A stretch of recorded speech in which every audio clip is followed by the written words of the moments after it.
Good morning, the people of Marondera. Like I promised yesterday, I was going to tell you what I think, and I want to stress that this is my opinion. Personally, I don't fear anyone. I don't subscribe to anyone. I only fear God. So I'm not subservient to any politician. So I'll say things as I say them.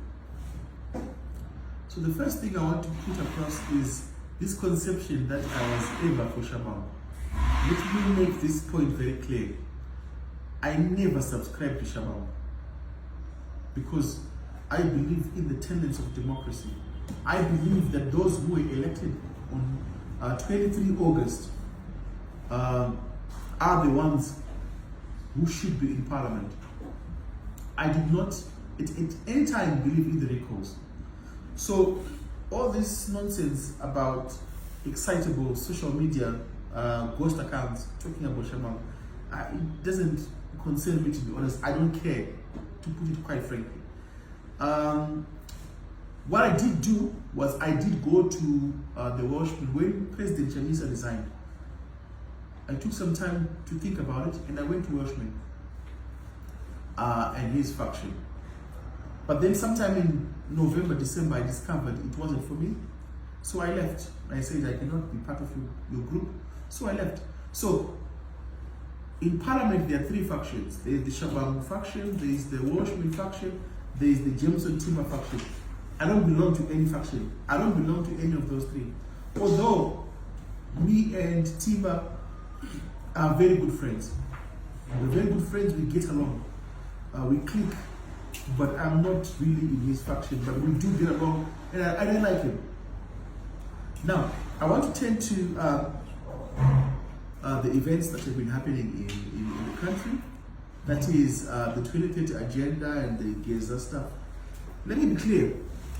In 2017, I made it very clear that I do not belong and I do not support any coup. I did so. And it wasn't the majority view. Many people took to the streets, they celebrated, they tweeted. I simply tweeted and said, I do not support any coup because it sets a bad precedent. Now, the position that I was in 2017 is the same position I'm in now. Let me make it very clear. Number one, I do not support the 2030 agenda. I believe that the president Mnangagwa must leave in 2028 to give chance to a new person, to a new president. So in 2028, we must have a new president without fail. So the 2030 agenda is completely out. Number two, people are very excited about Geza and stuff like that. I'm not, honestly, because these are Zanu-PF. It's the same thing. It's Zanu-PF factions at each other. It will never benefit the generality of the citizen. It only benefits Zanu-PF. You are putting out one faction, putting another, but it remains Zanu-PF. Our problem is Zanu-PF. Our problem is not Emerson Mnangagwa. Our problem is not Constantino Chiwenga. Our problem is Zanu-PF as an institution. That is what we must get rid of. And that is why the opposition must think carefully when it comes to 2028 to say, who are we putting forward? What is our strategy to remove the ruling party?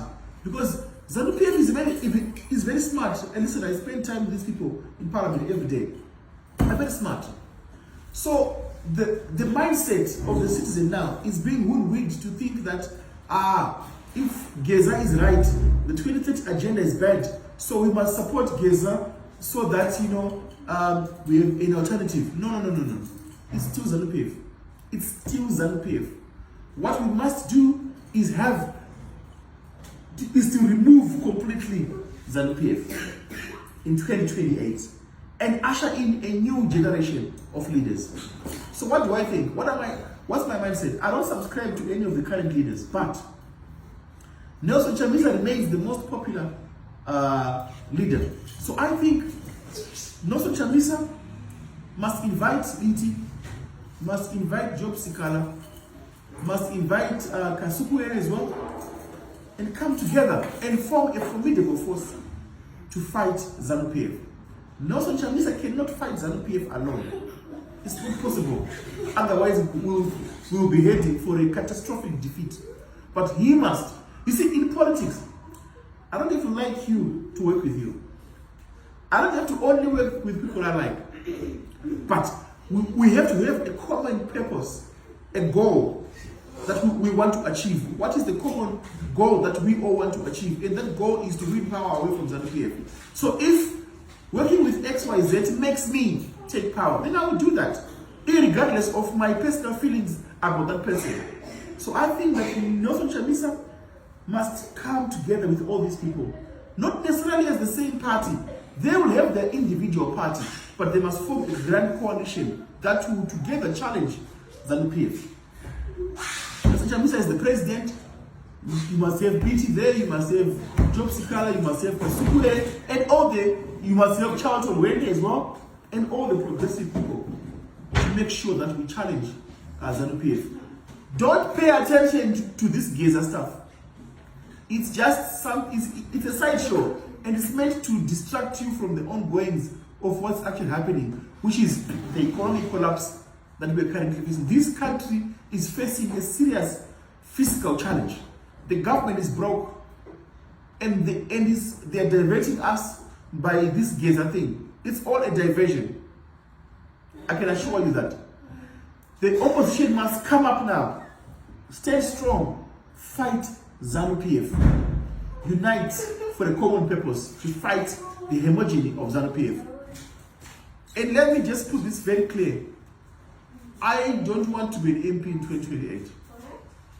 So I'm not picking out of selfishness to say I want to be there.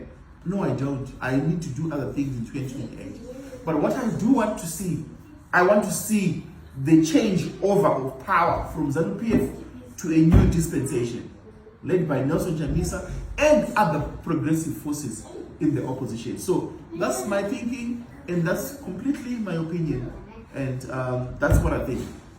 Thank you very much.